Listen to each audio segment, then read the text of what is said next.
Isaías, capítulo de número 18, a partir do versículo de número 18. A epígrafe do texto é o jovem rico. Qual é a epígrafe? O jovem rico. Diga, o jovem rico. rico. E perguntou-lhe um certo príncipe, dizendo: Bom mestre, que hei de fazer para herdar a vida eterna? Jesus lhe disse: Por que me chamas bom? Ninguém é bom senão um, que é Deus.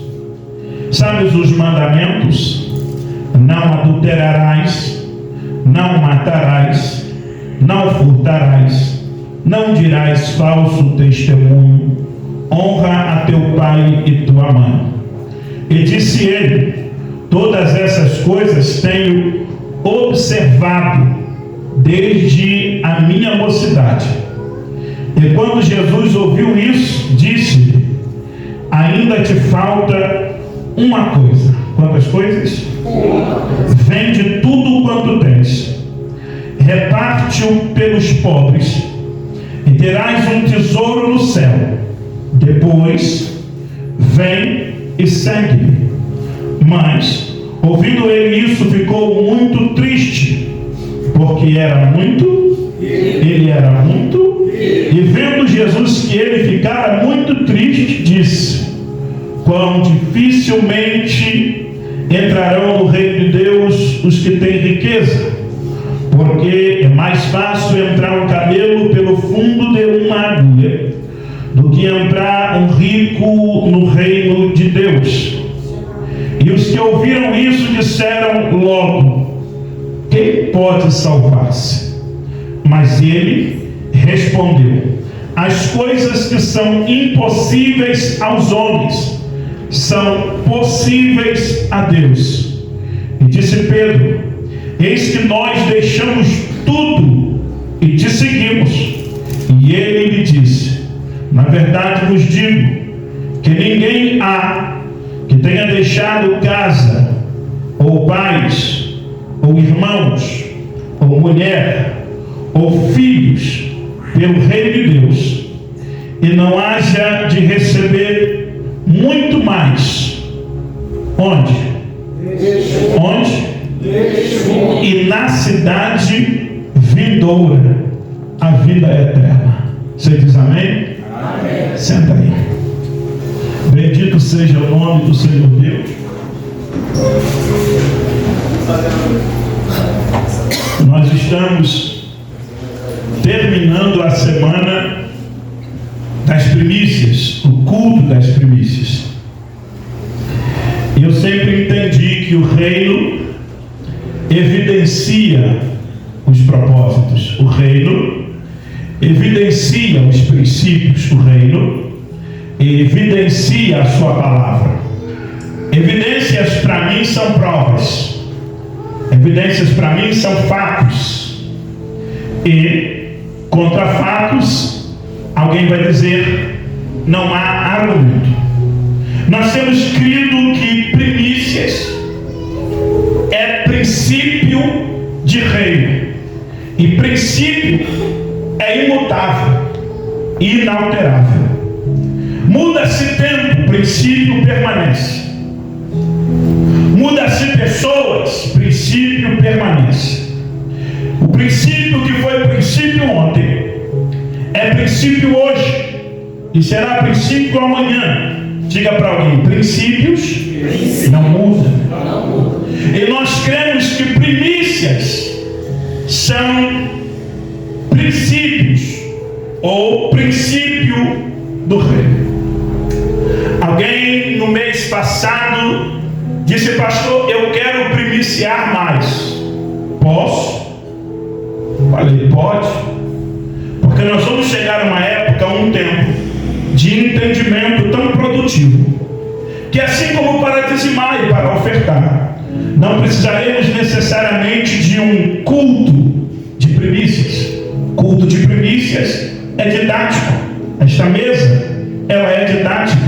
Ela é para nós trazermos a memória, tentar entender o que é que está sendo proposto. Então a pessoa disse: eu quero dizimar mais. E eu não quero dizimar só na semana da primícia. Eu posso? Eu digo: pode.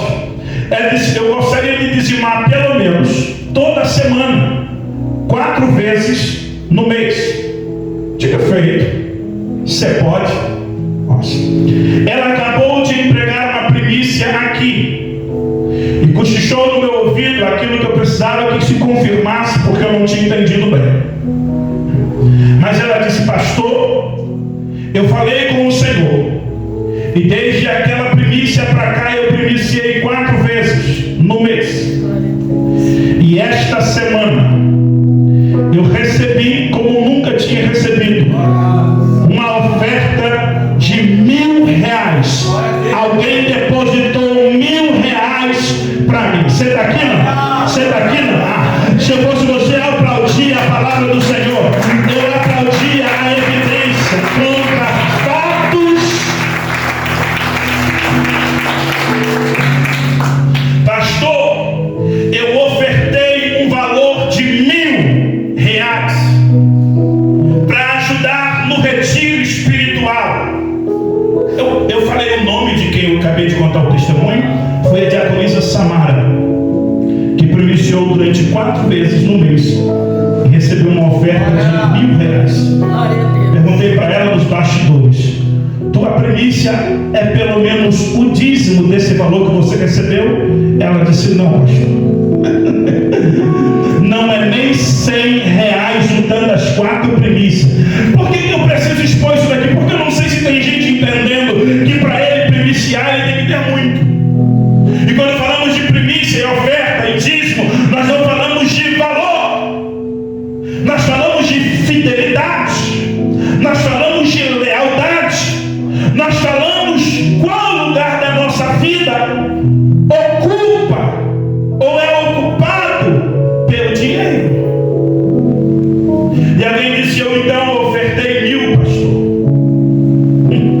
e adquiri um computador e 2 celulares. Que se eu fosse pagar, não, segura, já vai para o dia, né? Você não tem importação, segura. Que se eu fosse pagar por um celular, não seria 1.000 que eu ofertei. Eu adquiri 2 celulares e um computador. Agora você pode aplaudir ao Senhor Jesus, porque evidências, elas credibilizam o propósito. Então perceba, nós não estamos ensinando ninguém a dar para receber, mas estamos fazendo as pessoas compreender que dinheiro é espiritual.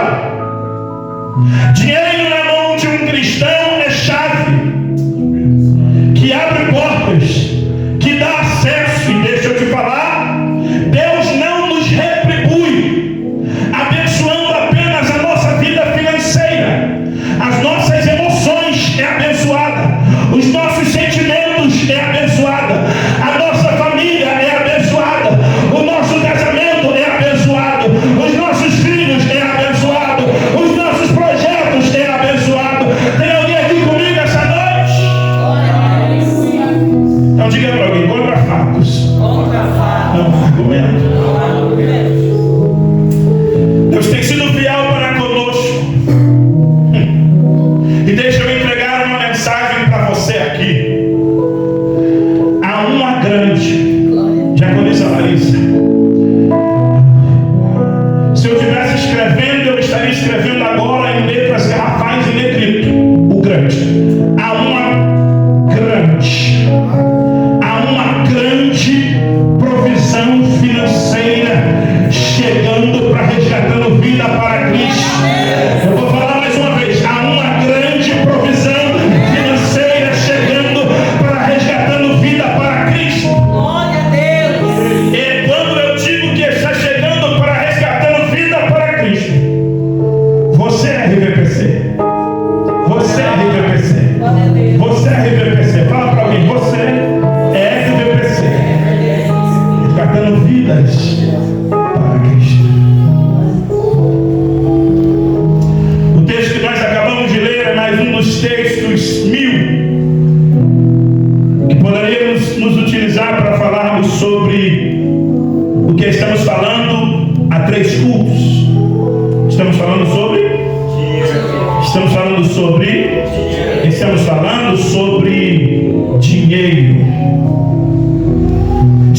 sobre riqueza. Domingo nós ministramos sobre o tema 2 senhores. Está aqui. Os 2, qual é o tema? Os 2 senhores. Qual é o tema? Os 2 senhores. Um dos senhores está lá, qual é o nome? Mamon. O outro está aqui, qual é o nome? Deus. Mamon, dinheiro, riqueza, Kyrios, Senhor. É a tradução grega para Adonai no hebraico. Depois nós viemos aqui e ministramos subordinado a outro tema. Vai tirar 10, mas meu Deus, você está comigo. Qual é o tema? O amor ao dinheiro é a raiz do mal. Dinheiro é espiritual. Dinheiro é espiritual. E todo segmento religioso, todo segmento que fala sobre fé, seja no Deus que eu prego ou creio, seja no Deus que nós pregamos da Bíblia, ou seja em qualquer divindade que esta pessoa direciona a sua fé, todos eles lidam com dinheiro.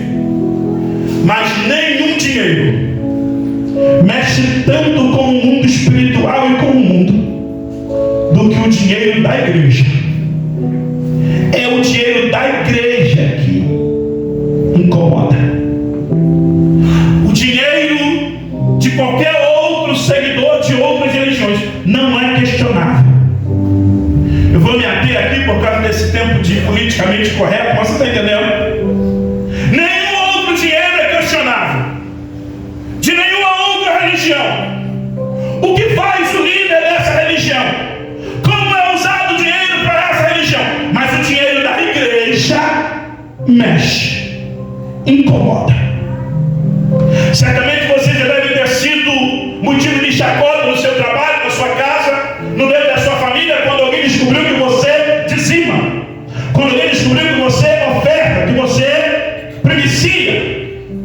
E a primeira coisa que ele diz é: está dando o seu dinheiro para pastor, está dando o seu dinheiro para a igreja. Mas é o único segmento religioso cujo a ideia de finança ela é perseguida. Você está aqui ou não? Vai lá no Google, vai na internet, ninguém questiona, ninguém fala nada e nem contra um ou outro, mas sempre implicam com a maneira com a qual nós cremos pela Bíblia quando falamos em dinheiro. Diga mais um motivo para eu acreditar que é espiritual. Pode ser. E hoje nós vamos estar ministrando subordinado a esse tema. É uma pergunta, qual é o tema? Dinheiro, bênção ou maldição? Qual é o tema? Dinheiro, bênção ou maldição? Eu fiz essa arte. Eu fiz. Para não ficar incomodando os leques, não fiz igual ele fez. Mas eu quero falar sobre a ideia dela. De um lado tem um casal, tem uma família, tem 2 pessoas, tem um homem, uma mulher, tem um irmão, uma irmã, tem 2 pessoas. Há uma teia de aranha prendendo eles, e uma corrente que prende essa teia de aranha a eles e ao dinheiro. Você está aqui?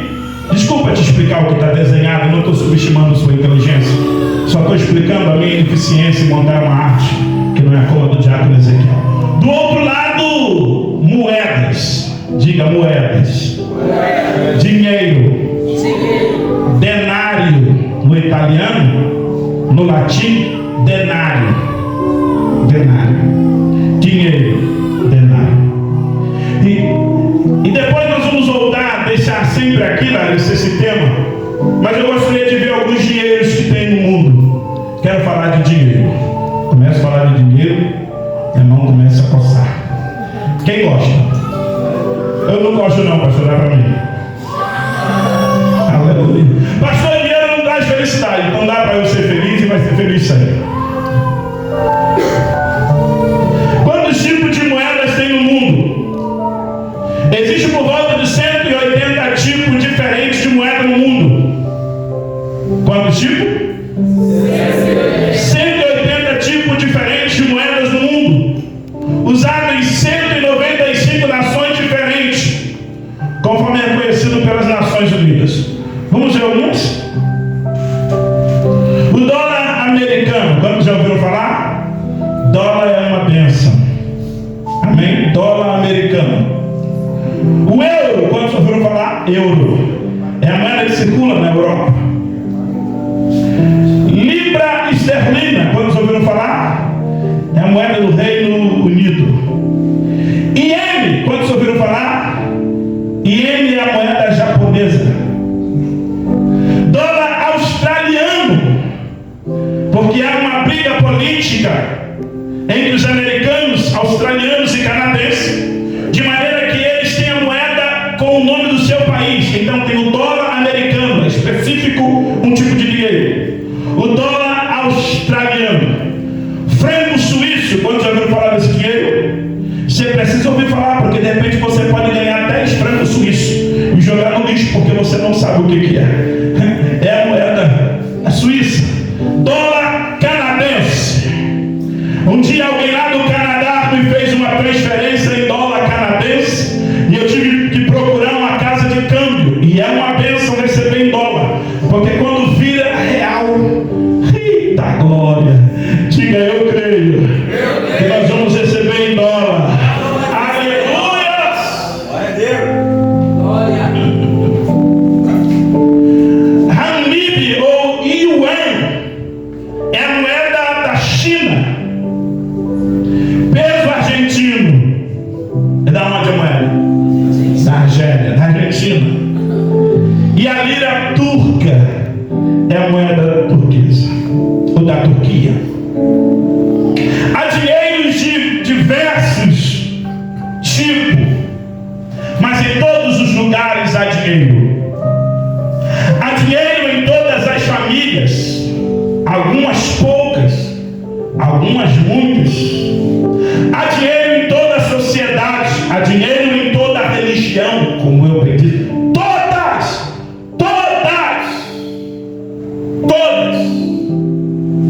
Como eu bem disse. O dinheiro mexe com a estrutura da sociedade. O dinheiro mexe com a emoção do cidadão. O dinheiro mexe com a família. O dinheiro mexe com o casamento. O dinheiro mexe com a amizade. O dinheiro mexe com tudo. Vamos ao tema? Dinheiro, bênção ou maldição? Preciso que você participe comigo disso aqui.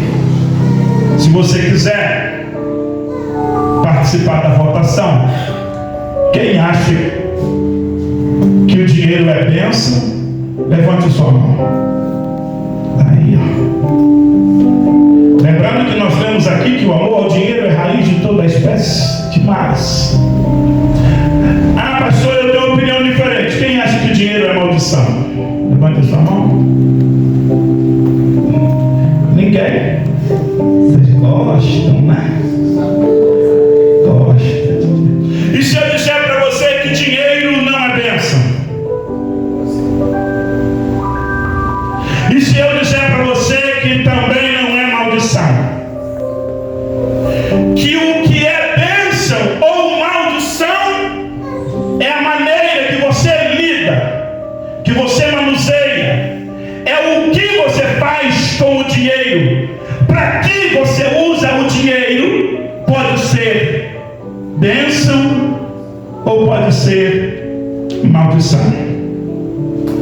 O jovem em questão que nós acabamos de ler, ele se aproxima de Jesus e ele é um estudioso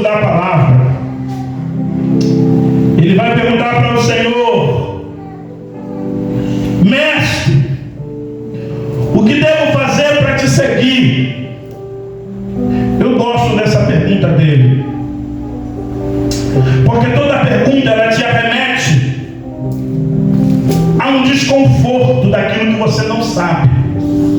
Vou te explicar. Toda pergunta, ela te remete ao desconforto. Eu tenho uma pergunta porque eu estou confortável com aquilo que eu não sei, ou estou desconfortável com aquilo que eu não sei. Eu quero saber. Logo, a resposta vai ser provocada.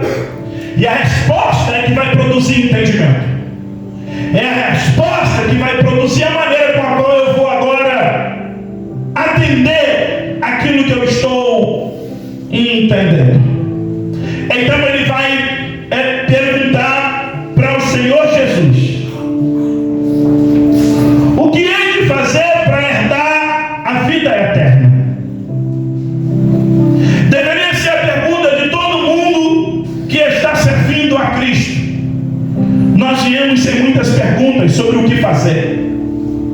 E os mestres da atualidade também não estão muito preocupados em explicar para as pessoas o que devem fazer para herdar o reino. Não, para herdar o reino não se deve vir para o culto apenas. Não, para herdar o reino não se deve estar em todos os cultos apenas. Para herdar o reino não tem que estar cantando as músicas que a gente canta.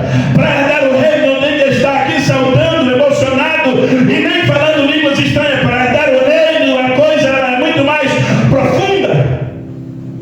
Requer uma pergunta no mínimo inteligente, exigida para alguém de capacidade superior a essa inteligência.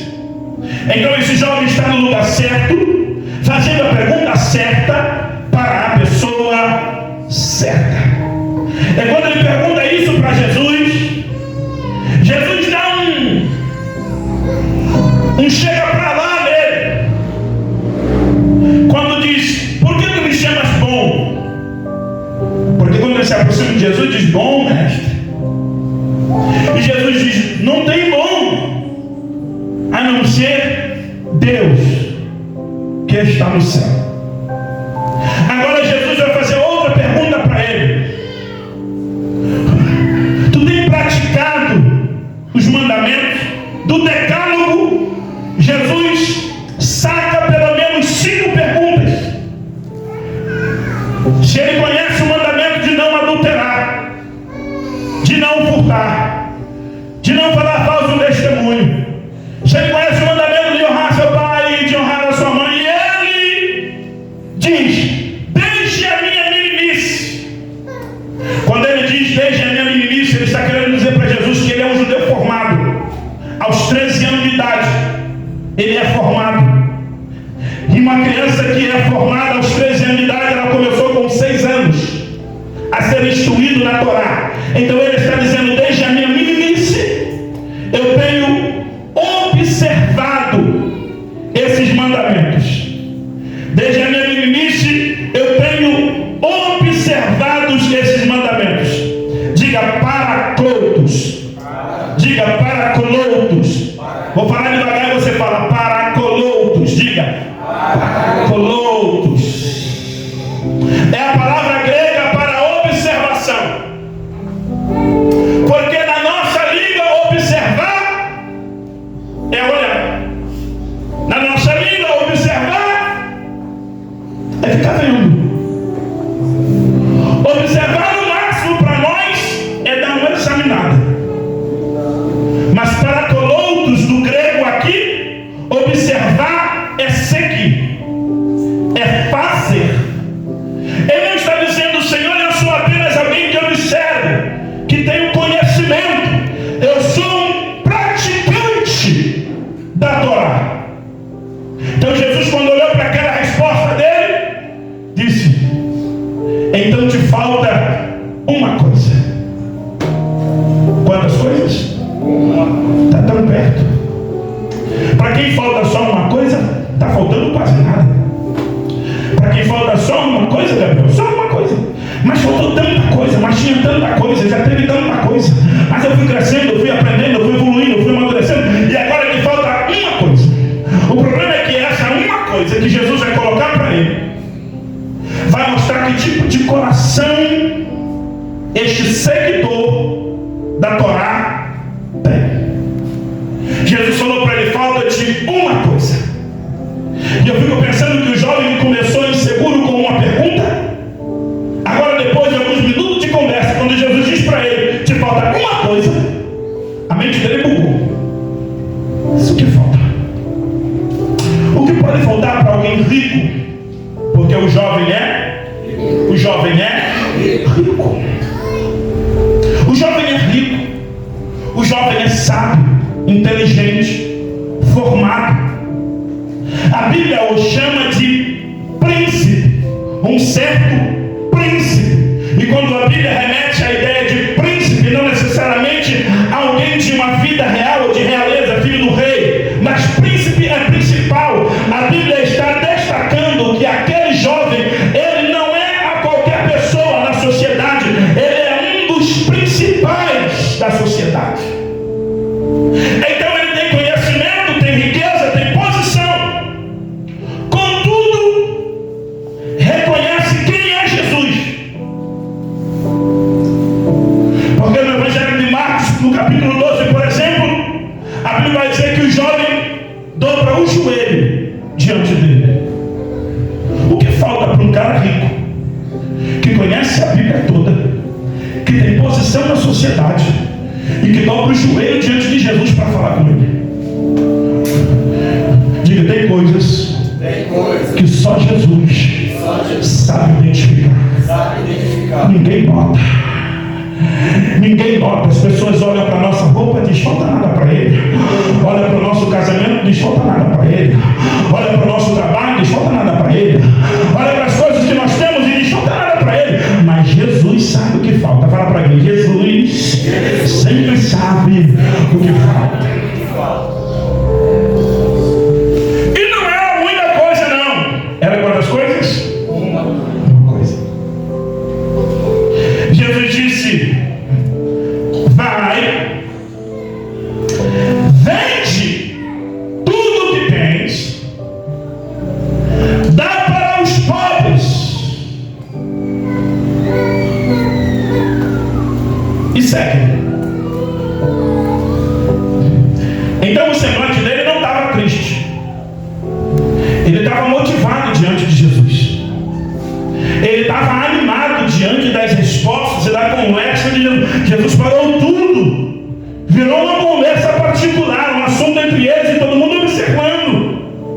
Jesus colocou ele num lugar de importância. Nossa, ele parou de falar com todo mundo e agora está falando só comigo e está todo mundo olhando eu e ele conversar. Ele é tão importante como eu sou importante, eu sou tão importante como ele é importante, e quem ele colocou nessa posição foi ele. Mas de repente, diante da proposta de Jesus, a Bíblia diz que ele fica triste. Diga, ele ficou triste. Então o jovem rico, que é inteligente, que tem conhecimento, que reconhece quem é Jesus, a despeito de tudo isso, agora ele está triste. E acabou a conversa. Estava indo tudo muito bem, irmão Severino. O diálogo estava fluindo, a amizade estava nascendo. Há uma proposta, vai andar comigo, vai me seguir para onde eu for, vai ver os milagres que todo mundo vê e vai viver as coisas extraordinárias que todo mundo vai viver. Até que Jesus enxerga no coração dele uma coisa. Jesus consegue enxergar que, embora ele diz no Paracolotos que ele é um seguidor, praticante, agora na prática ele falha na prova. Porque nos mandamentos que ele disse que é Paracolotos, o primeiro é amar o Senhor teu Deus acima de todas as coisas. E ele vai acabar de ser reprovado agora. Porque para todo mundo ele é, para todo mundo ele sabe, para todo mundo ele pode, mas só Jesus enxerga coisas aqui dentro da gente que ninguém enxerga. Todo mundo louva Ele, todo mundo elogia Ele, todo mundo quer ter Ele do lado, todo mundo quer ter Ele por perto, porque ninguém consegue enxergar nele nada faltando, até porque uma única coisa, quem é que vai enxergar? Mas Jesus enxergou uma coisa e disse para ele: te falta, vai, vende o que tens e me segue. Quando o texto bíblico, eu estou só parafraseando o que nós acabamos de ler, diz que o jovem ficou triste, Jesus voltou-se para a multidão e para os discípulos e disse: como é difícil um rico herdar o reino, porque é mais fácil um camelo entrar no buraco de uma agulha do que um rico entrar no reino dos céus. Há duas vertentes para buraco de agulha. Quantas vertentes?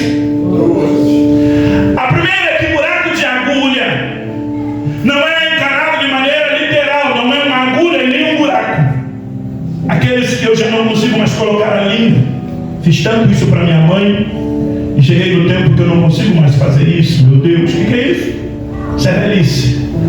Cada vez que você vai fazer aniversário, Ailton, você vai perdendo mais o buraco da agulha, meu filho. Meu Deus, isso não é metáfora. Ok. Ai, estou empolgadão para o encontro de casal. Primeiro aqui é uma porta. É uma porta em Jerusalém, uma porta baixa e estreita, que para se passar nela o camelo tinha que ser descarregado, porque as tralhas não permitiam ele entrar. Outra coisa, além de ter que descarregar ela todinha, ele deveria ter que se baixar por causa das suas protocolos. E coisa difícil para camelo não é se abaixar. Coisa difícil para camelo é andar de cócoras, andar baixado. As rótulas do joelho do camelo não permitem. Então o difícil não é se baixar, o difícil é caminhar baixado. O difícil para aquele jovem não era se baixar, o difícil para aquele jovem era caminhar baixado, porque diante de Jesus toda altivez ela é reduzida a lugares baixos. Ninguém é maior do que ele, nada ocupa lugar maior do que o lugar dele. Então difícil para alguém não era só se baixar. Não adianta se baixar, se submeter e não seguir. Se baixar é observar, e observar a nossa língua é examinar. Mas se baixar no para quilômetros, de seguir, de fazer é outra coisa. Esta é a primeira vertente. E a outra linha de teólogos que implica com essa e diz nada a ver. Nunca foi porta em Jerusalém. Para mim tanto faz. Isso é igual negócio de pré-milenismo, pós, sabe? Eu vou ser salvo. Se Jesus voltar antes eu vou ser salvo, se voltar no meio eu vou ser salvo, e se voltar depois eu vou ser salvo também. Tem salvo aqui ou não? A gente só, a título de estudo, né? E de uma debatida de maneira didática, a gente aborda esses assuntos. Mas outra linha teológica encara de maneira literal. Buraco de agulha. E não me deu tempo de colocar a imagem de uma agulha dos tempos dos hebreus, dos judeus. Ela é uma agulha diferente da nossa. O buraco não está na ponta, o buraco está no meio quase. Tem uma parte grossa. E quando Jesus falava de agulha, ele não está falando de uma agulha que costura roupa.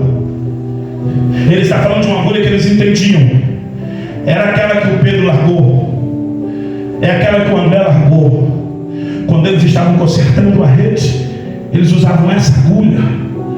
E Jesus está dizendo: é difícil, é mais fácil um camelo entrar pelo buraco de agulha. Isso na língua portuguesa é chamado de hipérbole. O que está numa condição para a gente poder pensar numa possibilidade, mas é impossível. Quando Jesus falou para os discípulos, quem está comigo? Quando Jesus falou que aquele jovem que conhecia tudo de Bíblia, que era aceitável na sociedade, que sabia se prostrar diante de Jesus, quando Jesus falou que era difícil entrar, tu viu a conversa dos discípulos? Vou te colocar, a gente leu, vou te colocar aqui a conversa dos discípulos, e começaram a perguntar um para o outro: quem vai se salvar? É como se eles estivessem dizendo, Paulinho, quando deve pensar assim, se esse cara aí, se esse camarada aí, que eu achava que não faltava nada para ele, ele não conseguiu, quem nós que vai se salvar? Jesus, conhecendo que eles razoavam em seus pensamentos, vai dizer: para o homem são coisas impossíveis, porque salvação é impossível para o homem. É impossível o homem se salvar. Salvação é algo que só está dentro da possibilidade de Deus. Só Deus torna a salvação humana algo possível. Ele não botou essa dificuldade. A Deus é possível. Aí o Pedrão, quem conhece Pedro? Levantou-se e disse: nós, tipo assim, nós não somos igual a ele, tá ligado? Ele não teve coragem de deixar tudo para te seguir. Nós deixamos tudo e te seguimos. Não. É que às vezes a gente quer dar uma de jesuíta. Sabe o que é o jesuíta? Está dentro da ideia do cara. Ou quando não, falamos de uma outra linguagem de religião, ou quando não, ele quer ser um monge. Eu não ligo para nada, não. Eu só estou servindo a Deus. Se Deus fizer, tá bom. Se Deus não fizer, tá bom. Mentira! Mentira!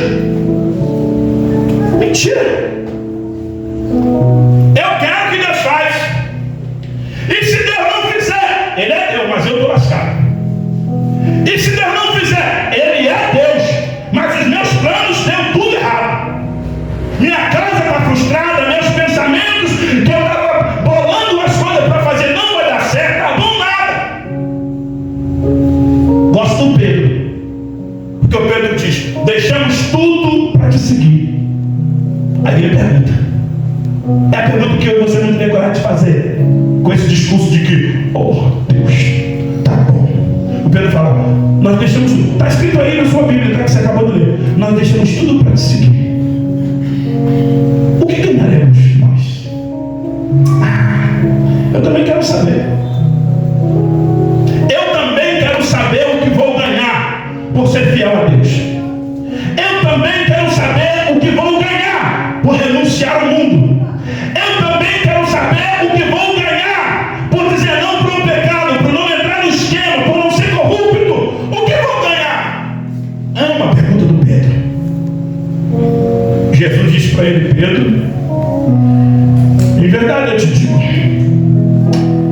que não tem ninguém aqui é nem o jovem rico, nem você, nem André, nem Felipe, nem resgatando vida para Cristo, não tem ninguém que tenha deixado pai. Olha Jesus reconhecendo. Você acha que Jesus não reconhece teus esforços? Você acha que Jesus não reconhece a tua renúncia? Eles não tem ninguém. Eu percebi que vocês deixaram pai, mãe, irmãos, vocês deixaram terras, mas não tem ninguém que tenha feito isso que não vai receber. Eu gosto disso daqui, que não vai receber aqui neste mundo. Diga, ele não está falando do céu. Fala para alguém, ele não está falando do céu. Ainda não. Está falando aqui. Ele está dizendo que nós vamos ser abençoados aqui. Ele está dizendo que nós vamos ser prósperos aqui. Ele está falando: não tem ninguém que tenha deixado, que tenha abrido mão, que não vai ser abençoado aqui. Não tem ninguém, Pedro. Não tem ninguém que tenha abandonado o rede, que tenha deixado de pescar para me seguir, que não vai viver aqui. Aqui. O que Jesus está falando para Pedro é que se aquele jovem, mas ele já foi embora, pregação acabar. Ele não estava no meio para ouvir essa explicação. Ele foi embora. Ele se precipitou. Porque quem não ouve o que quer ouvir, não tem paciência de esperar a explicação para ver se ela traz de fato um respaldo para aquilo que ele crê ou não. Quando falou não, ele já ficou triste, mas não era um não. Era um não do tipo: vai, vende tudo para os pobres, você vai ficar mais rico do que está, vai ser mais rico do que é aqui na terra. E detalhe, ainda vou te colocar em lugares altos lá na eternidade. O bendito seja. Mas ele foi embora antes da proposta terminar. E na medida que ele foi embora antes da proposta terminar, Jesus está dando seguimento à pregação. Fala para alguém: fique até terminar a pregação. Não estou falando para você ficar até terminar a minha pregação, porque a minha pregação acaba agora às 9h30. Mas Jesus continua. A pregação de Jesus nunca termina no culto. A pregação de Jesus nunca termina na sinagoga.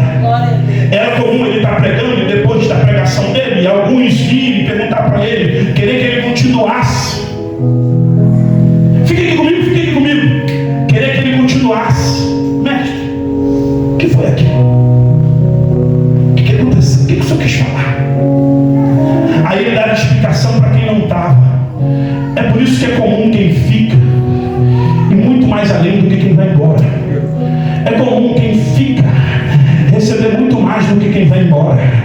É comum quem fica ser muito mais ministrado do que quem desiste. É por isso que a palavra de ordem para você é: fica, porque há uma explicação óbvia e uma bênção de vitória para a tua vida, para você que ficar até o final. Mas não adianta querer ficar fazendo juízo do filme se você não viu até o último capítulo. Não adianta fazer juízo do livro se você não leu até a última página. Não adianta fazer juízo de uma história se você só conhece o meio, mas não conheceu o começo e também não esperou o fim. Fica! Porque vitória é para quem fica. Exaltação é para quem fica. Renovo e batismo do Espírito Santo no Pentecoste é para quem fica. Fica ali em Jerusalém. E fica até quando? Até que no alto sejais revestidos de poder. De 500, 120 ficaram, mas eles foram cheios do Espírito Santo. Fica! Glória a Deus.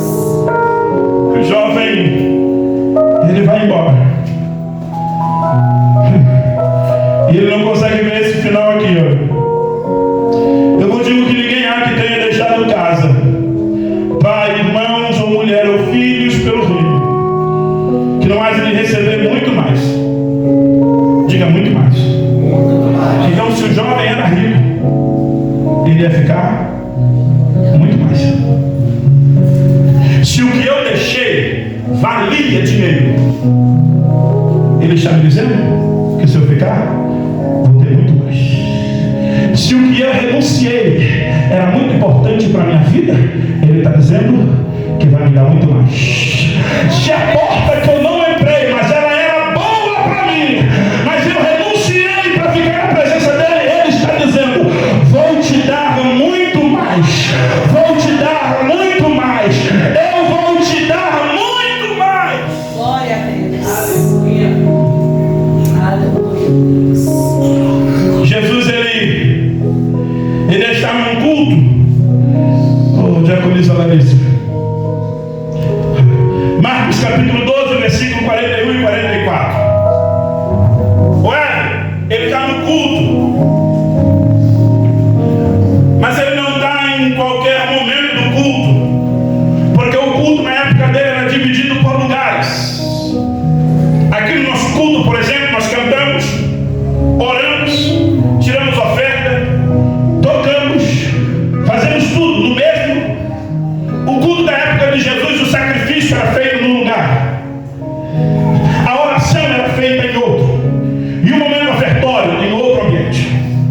Então ele vai para o lugar da oferta e senta.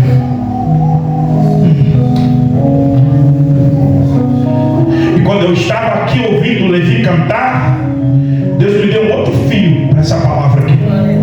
Então eu vou entregar os dois. Vou entregar o primeiro que já estava proposto, que eu acabei de receber. Ele está sentado de frente da arca do tesouro. Que arca do tesouro, pastor? É o lugar, o gasofilaço, que eles depositavam as ofertas, era a salva, era o altar. E o que ele fazia? Observava. Observar aqui não é para colunos. Observar aqui é olhar.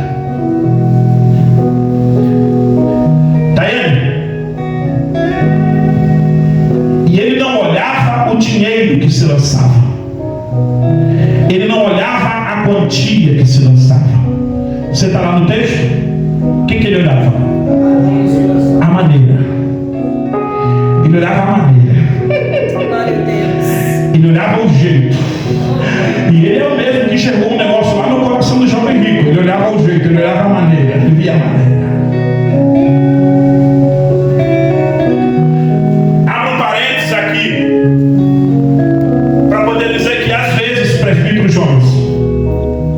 Jesus está em algum espaço do culto que nós não identificamos qual é esse espaço, e estamos oferecendo o culto em um espaço que ele não está. Quem está? Os homens. Quem está? Os que nos elogiam. Quem está? Os que nos criticam. O ego. Mas nós não podemos mudar o culto. Se quem está não tem a mesma pretensão de Jesus. Eu sei quem eu sou. Ele observa, é Ele que observa a minha maneira. Eu não estou aqui para ser analisado por A, por B, por C. Eu não estou aqui para ser avaliado. A avaliação é feita no The Voice. É outro tipo de evento. A avaliação é feita com um júri proposto a julgar timbre, tua nota, se você entrou certo, se entrou errado. Jesus não está aqui observando isso, ele está vendo a maneira. Olha, a maneira que vocês apresentaram aqui hoje, meu Deus do céu, chamou ele para esse ambiente de culto. A maneira que vocês entregaram para ele aqui esta noite é a maneira modelo que vocês têm que apresentar. Esteja quem estiver no culto. Glória a Deus, maravilha. Você está aqui ou não?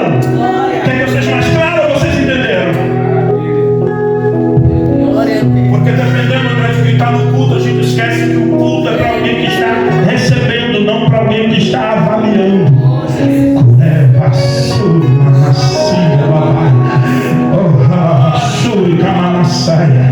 Aí o Luiz entregou tudo, a Ana entregou tudo, o Neemias entregou tudo, a Daiane entregou tudo, entregou de fato, entregou tudo, e estava entregando tudo, o Gabriel entregou tudo, o Ezequiel entregou tudo, o André entregou tudo, os obreiros entregou tudo, a igreja entregou tudo, porque Jesus está no ambiente de culto, observando a maneira. A maneira, não a técnica.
mostrar para ele como é que sofre, como é que se premicia. Vou mostrar para ele como é que dá dízimo. Quase que fazer um movimento para ele ver. A caixa está ali, em vez deles ir para ali, eles vão aqui.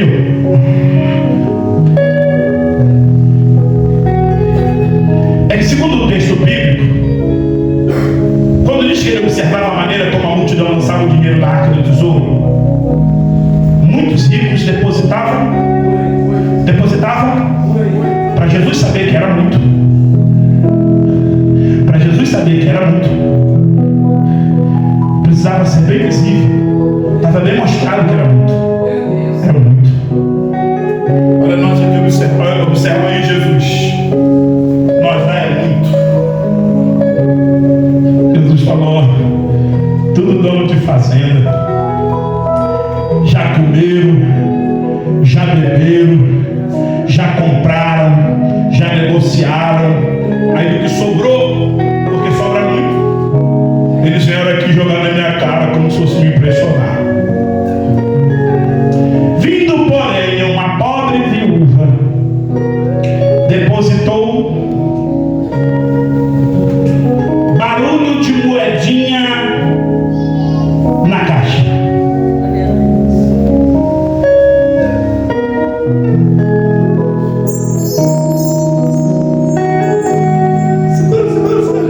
Barulho de moedinha na caixa.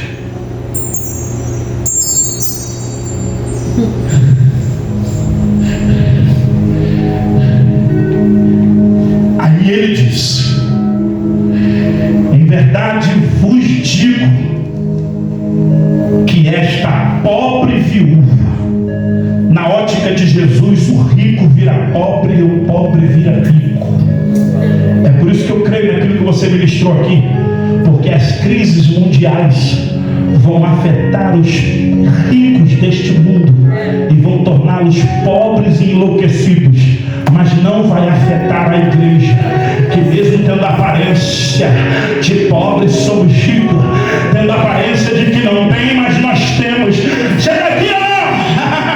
Glória a Deus. Ela depositou mais. Então, na matemática de Jesus, mais não é igual ao nosso mais. Na minha matemática, 100 é mais que 50. O que é mais, Gabriel? 20 ou 10? 20. Na matemática de Jesus, não é 10, nem 20, nem 100, nem 50. É lealdade, fidelidade. Glória a Deus.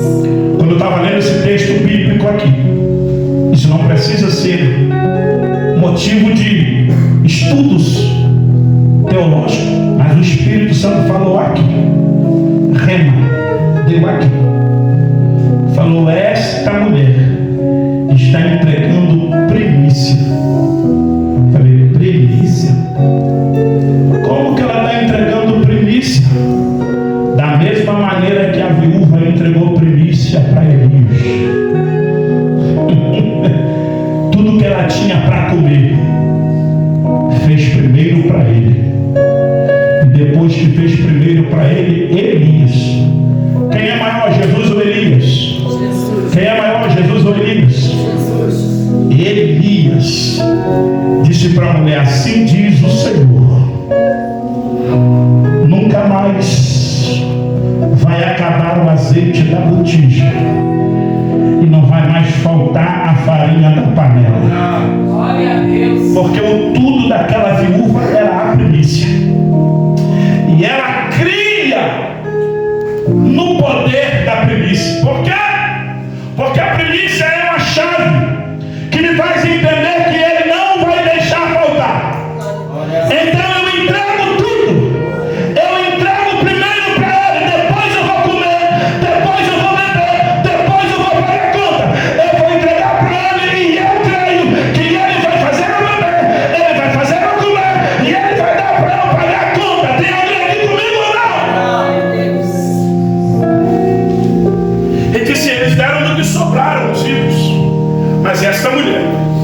Deu tudo? Ei, se deu tudo, sobrou quanto? Vai, pode responder. Se deu tudo, sobrou quanto? Se sobrou nada, como come? Se sobrou nada, como bebe? Se sobrou nada, como veste? Se sobrou nada, como paga a conta? Duvido. Seguindo a linha de raciocínio de Jesus para o jovem rico, não tem ninguém. Valeu para ela. Não tem ninguém que não vai receber muito mais.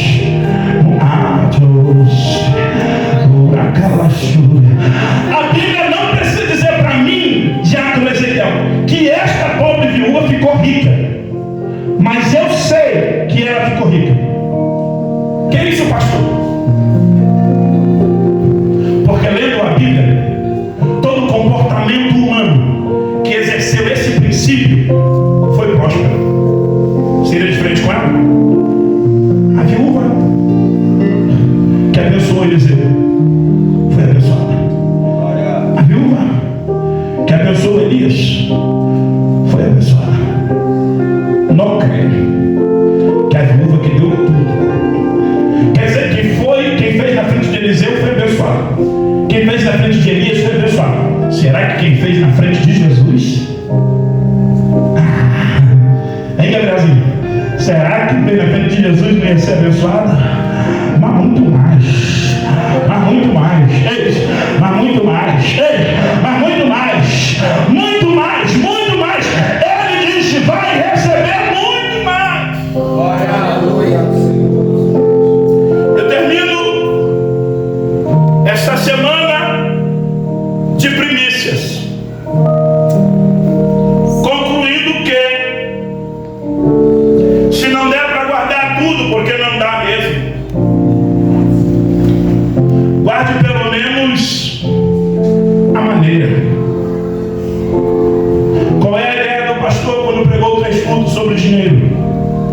Fazer você identificar que lugar da tua vida o dinheiro está ocupando.